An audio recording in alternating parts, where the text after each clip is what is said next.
We are now beginning the fourth and final quarter in this course. I gave you a bit of information yesterday, and we'll follow up today with yet another of our special journals.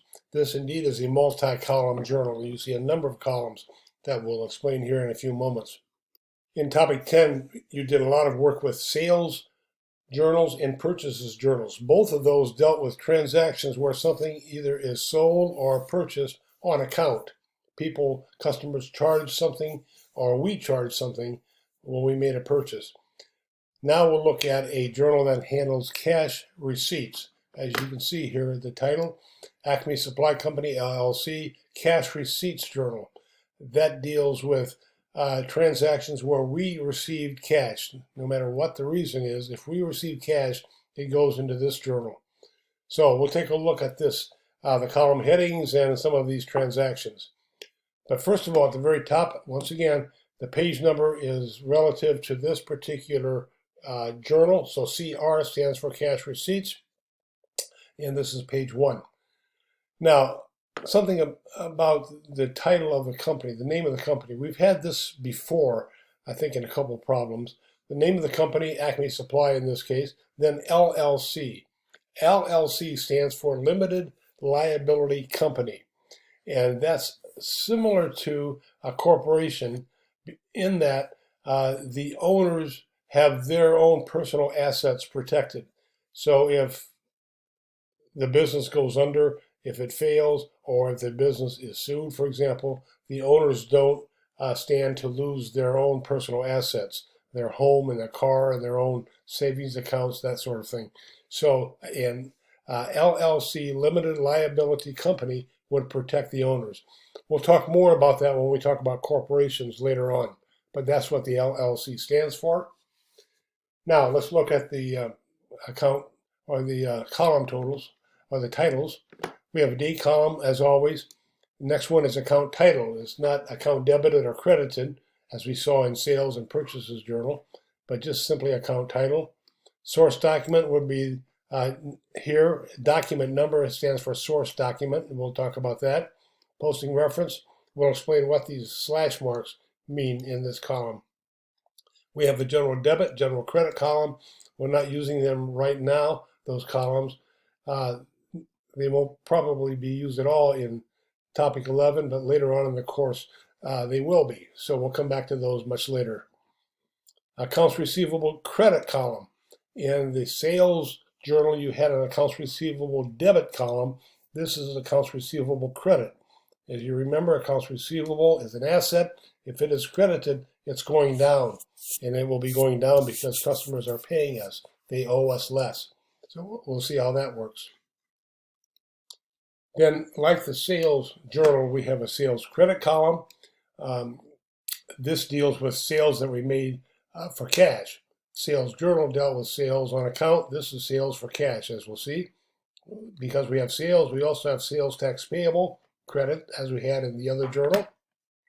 And then something new, sales discount debit. As I told you in the information I gave you yesterday, this is a new aspect of this particular journal, and it will be with the journal called cash payments as well. We will deal with something called sales discount and something called purchases discount, and we'll give examples here in a few moments. And then cash debit, because this is a cash receipts column or journal, this column would be used all the time in every single transaction, as we'll see. So let's take a look at some of these.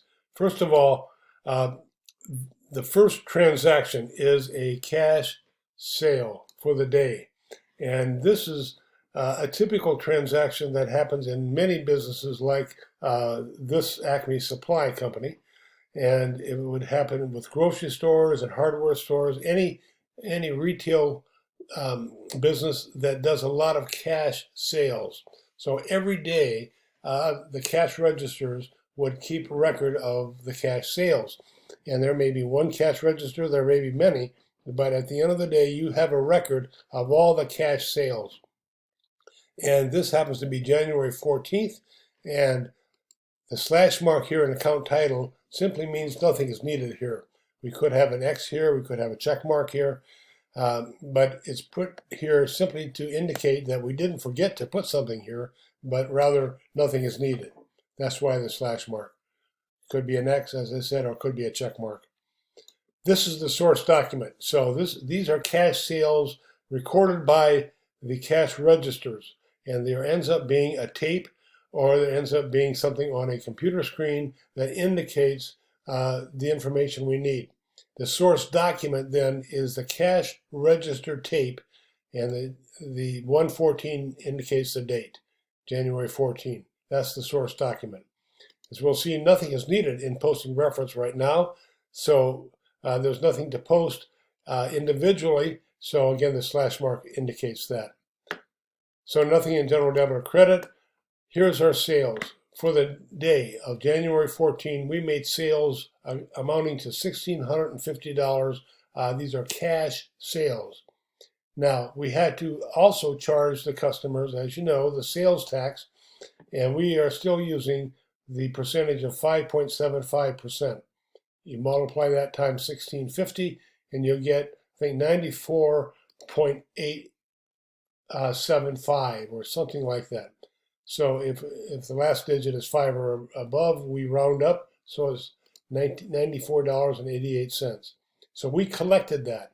We collected $1,650, we collected $94.88. Every time you make a cash sale, you collect not only the sale amount, but also the sales tax. And we have to keep that separate because eventually we have to pay it on behalf of those customers that we collected it from. So the total amount that we received is $1,744.88. We simply add up these two. So we received that much money, but part of it we have to keep in a liability account so that we can pay it later on. So that's cash sales for the day. That could be posted every day. Typically, a company might wait till the end of the week to post it. January 15th, again, the same thing, the same cash sale as we just saw on the 14th. The same recording is done, sales credit, sales tax payable credit, and the two add up to the cash debit. This would be done every single day. So we make cash sales every day, the 16th the same way. I want to show you now specifically what happens on January the 17th.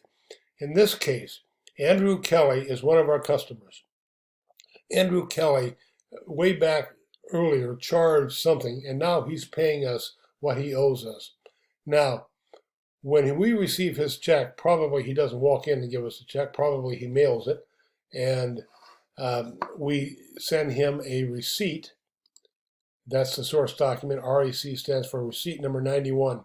Now, most of the time that's done by way of email, so we email him a receipt and we have a copy of it that proves that he paid us. But when we receive money from a customer, we have to first of all check the account, and I want to show you what they look like now. In the accounts receivable ledger tab at the bottom, I have shown only one account, just Andrew's account, that's it. But the difference is the description column. There's finally something in the description. The date would indicate when he bought something from us.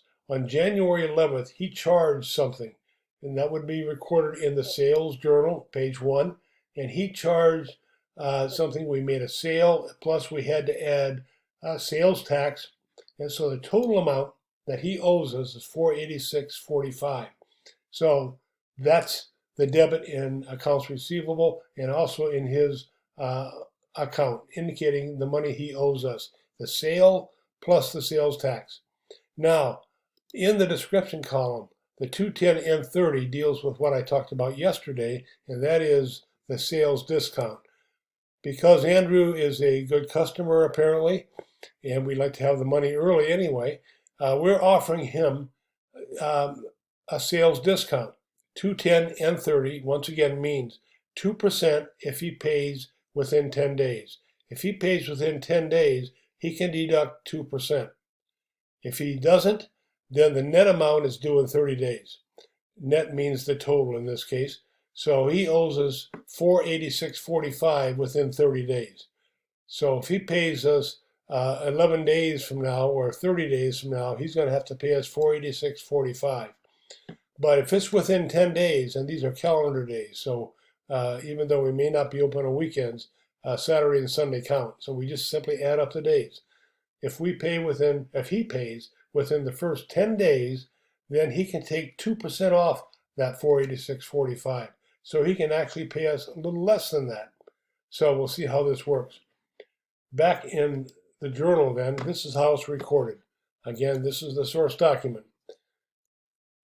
We need to credit accounts receivable $486.45 because that total amount has been taken care of. He no longer owes us $486.45. So that's credited. We'll see how that happens in his account. Then this account is used for the first time. Now, this is not a sale. We don't put anything in sales. He's paying us something that he bought earlier. He bought this back in January 11th, so we don't credit sales now because it's already been recorded back on the 11th.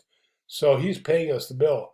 So the $486.45 credited to accounts receivable, and then if you take 2% of $486.45, you'll find that that comes to $9.73. So because of he is paying within the 10 days, he will get that 2% off, which means he doesn't pay us $486.45. He subtracts the $9.73, that 2%, and he pays us actually $476.72. That's how much we got. We actually received a little less. And we're happy to do that because we have the money early and we can use the money. And we want to keep our customers happy. And he's happy to pay a little less. And maybe he'll come back and do more business with us. So that's the transactions. You have two debits. And every time you make a transaction in the journal, the debits have to equal the credit. And they will. So that's how that is handled. Now, let's see what happens when we post this to his account. Whatever we do in this column, if we credit accounts receivable, we also credit his account.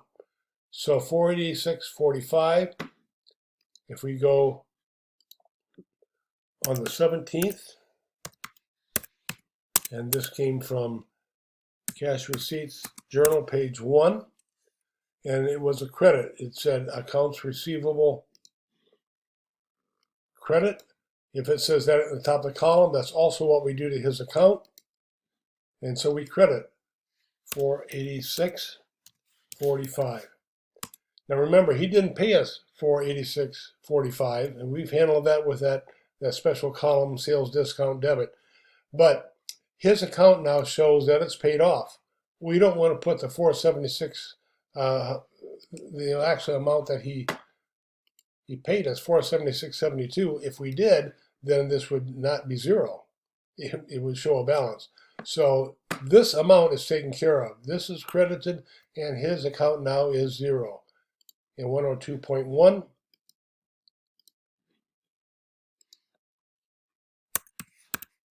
whoops, goes back into the posting reference. So this you may need to go over a couple times to make sure you're clear on how this is handled. This indicates that the total amount is taken care of, it's credited, it's zero now, he owes us nothing. This is the amount he saved, and we count it as a discount. So sales discount will be kind of a contra account to our sales account. It will reduce sales just a bit, but that's okay because we got the money early and we keep a customer happy. So that's the debit to cash as recorded there. The rest of it is the same as indicated. You can see Tyler Morgan also paid us money. He also received a discount. Marissa Anderson paid us, but it was after the 10 days. If she got a 10-day discount offer, she paid too late. I jumped ahead here. This is January 25th, so it's after 10 days. So she had to pay the full amount. She did not get a discount. So review this if you need to, and go on to complete the problem that follows.